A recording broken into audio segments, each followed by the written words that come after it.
Assalamualaikum warahmatullahi wabarakatuh. Nama saya Jihan Fadila, mahasiswi program studi akuntansi blended tahun 2025 dengan NIM 20250111047.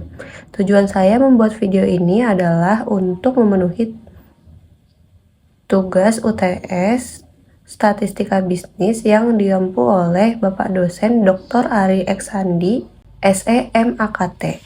Pertama-tama, saya akan menjelaskan tentang struktur data. Data adalah kumpulan informasi yang diperoleh dari pengamatan atau pengukuran suatu variabel yang berupa angka, kata, maupun simbol. Dalam statistik, data biasanya disusun sebagai tabel, matriks, atau dataset. Fungsi dari struktur data adalah mempermudah analisis data, membantu menentukan pola dan hubungan, serta mendukung pengambilan keputusan. Data berdasarkan jenisnya dibagi menjadi dua. Yang pertama, data kualitatif, yaitu data yang menunjukkan mutu atau kualitas sesuatu baik keadaan, peristiwa yang dinyatakan dalam bentuk pengamatan dan kata-kata. Yang kedua, ada data kuantitatif, yaitu data yang disajikan berupa angka-angka. Data berdasarkan cara pengumpulannya ada dua, yaitu data primer dan data sekunder. Data primer adalah data yang diperoleh dari sumber pertama.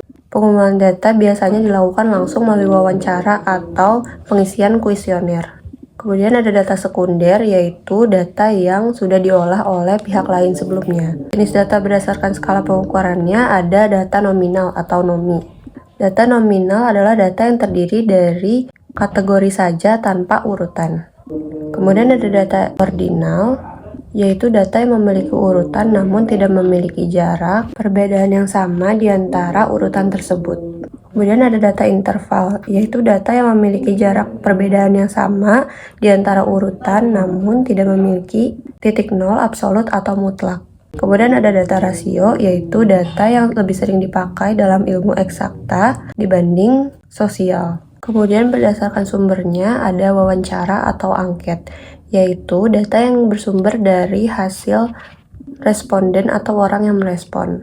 Kemudian berdasarkan sumbernya ada wawancara atau angket, yaitu data yang bersumber dari hasil wawancara responden atau orang yang merespon atau orang yang menjawab pertanyaan peneliti.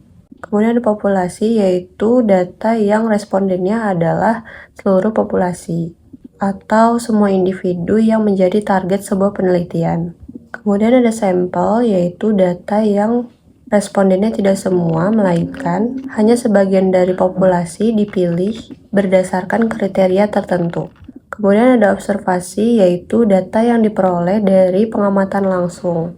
Selanjutnya saya akan melakukan analisis regresi data panel dan menjelaskan interpretasi output analisis statistik deskriptif, dan uji asumsi klasik. Baik, di sini saya sudah memiliki data mentahnya yang di Excel sebelah kiri. Dia terbagi menjadi beberapa sheet. Lalu dari data-data tersebut saya satukan dan saya rapikan dalam satu sheet agar nantinya bisa diimpor ke eViews. Lalu sebagai variabel Y-nya saya menggunakan data ISR. Lalu X1-nya saya menggunakan size, X2-nya ROA, X3-nya DAR, X4 NPF, dan X5 SKUK. Setelah dirapikan dan dijadikan satu, kemudian filenya langsung disimpan saja. Di sini saya menggunakan software eViews 12. Setelah membuka eViews, kemudian kita klik File, Open, lalu Foreign Data as Work File. Lalu langsung saja kita pilih data yang tadi sudah dirapikan. Setelah itu akan muncul tampilan seperti ini, lalu kita langsung klik next saja sampai step 4. Lalu ini adalah tampilan step 4-nya. Di basic structure-nya kita ganti ke dated panel. Lalu cross section-nya itu kita ketik nama bank, lalu di date series-nya itu kita ketik tahun. Jika sudah, diklik finish, lalu yes, dan akan muncul tampilan seperti ini. Lalu untuk analisis statistik deskriptifnya itu kita klik quick, group statistik, deskriptif statistik, dan common sample. Lalu akan muncul seperti ini. Di bagian ini kita masukkan semua variabel X-nya dari X1 sampai X5. Kemudian kita klik OK dan akan muncul tampilan seperti ini. Di sini dapat dilihat data dari tiap variabelnya itu terdistribusi dengan normal atau tidak. Apabila probability chalkbearer-nya itu lebih dari 0,05, maka data terdistribusi dengan normal.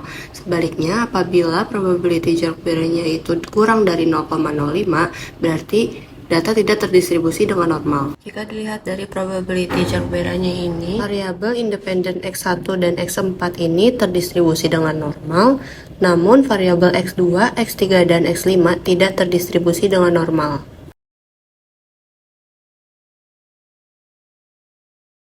Namun kendala variabel independen yang tidak terdistribusi dengan normal ini bukan merupakan kendala besar, karena dalam regresi data panel, normalitas yang paling utama adalah pada residual atau errornya, bukan pada variabel independen atau masing-masing. Lalu analisis ini saya namai dulu sebagai deskriptif.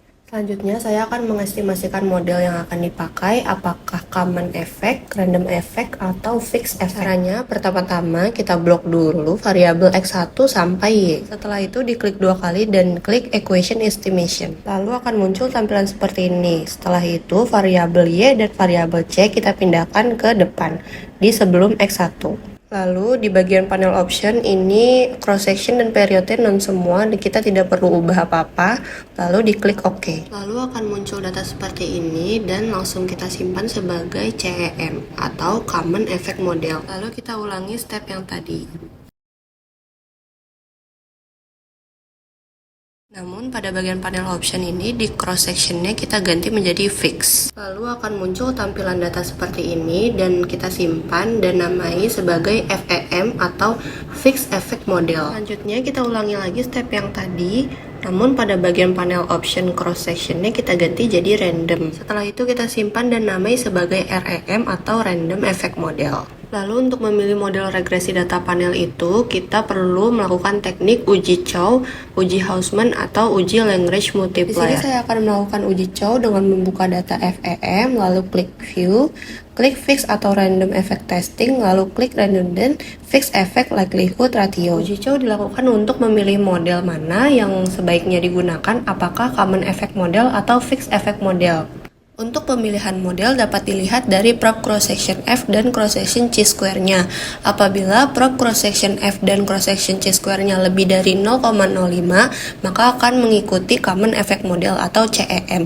Apabila prop cross-section F dan cross-section chi-square-nya kurang dari 0,05, maka model mengikuti FEM atau Fixed Effect Model. Di sini terlihat prop cross-section F dan cross-section chi-square-nya itu lebih dari 0,05, maka model yang digunakan adalah CEM atau Common Effect Model. Dari data ini dapat dilihat prop F statistiknya itu di bawah 0,05.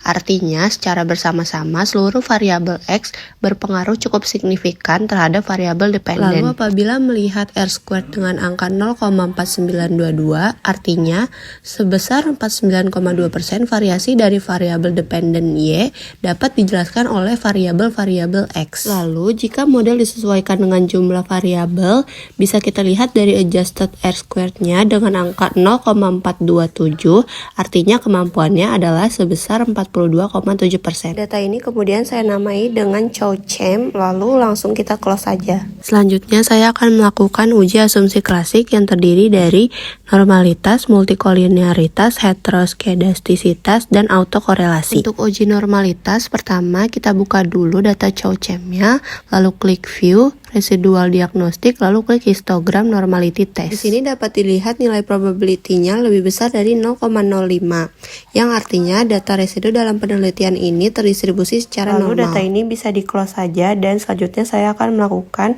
uji multikolinearitas. Caranya dengan klik Quick, grup statistik, dan correlation. Pada bagian ini kita masukkan semua variabel X-nya, klik OK dan akan muncul data seperti ini. Di sini ditemukan korelasi tertinggi ada pada variabel X1 dan NPF, yaitu sebesar 0,66. Namun adalah 0,80. Jadi model regresi ini tidak ada gangguan multikolinearitas. Lalu kita bisa minimize dulu data yang ini dan kita buka data yang baru seperti step awal lagi. Step ini dilakukan untuk uji normalitas dan heteroskedastisitas. Lalu pada step 4 kita pilih unstructured atau undate. Kita klik finish lalu OK, dan seperti step awal kita blok variabel X sampai Y nya, lalu klik open equation, lalu variabel Y dan koefisien C-nya juga dipindahkan ke depan, dan kita namakan ini sebagai EST01. Untuk uji autokorelasi, kita klik view, residual diagnostic, lalu klik serial correlation LM test. Di sini bisa dilihat nilai prop chi-square-nya adalah 0,2275. Yang mana batasnya adalah 0,05. Artinya tidak terdapat masalah autokorelasi dalam model penelitian ini. Lalu kita close data ini, dan untuk uji heteroskedastisitasnya kita buka EST01-nya, klik view, lalu klik residual diagnostic, dan klik heteroskedasticity test. Pada bagian ini test type kita pilih yang white, lalu klik OK. Nilai prop chi-square menunjukkan angka 0,2324 yang mana berada di atas tingkat signifikansi, yaitu 0,05. Maka dapat dinyatakan bahwa model ini memenuhi asumsi homoskedastisitas atau tidak ditemukan gejala heteroskedastisitas. Sekian video tutorial analisis regresi data panel menggunakan software eViews 12. Terima kasih sudah menonton. Wassalamualaikum warahmatullahi wabarakatuh.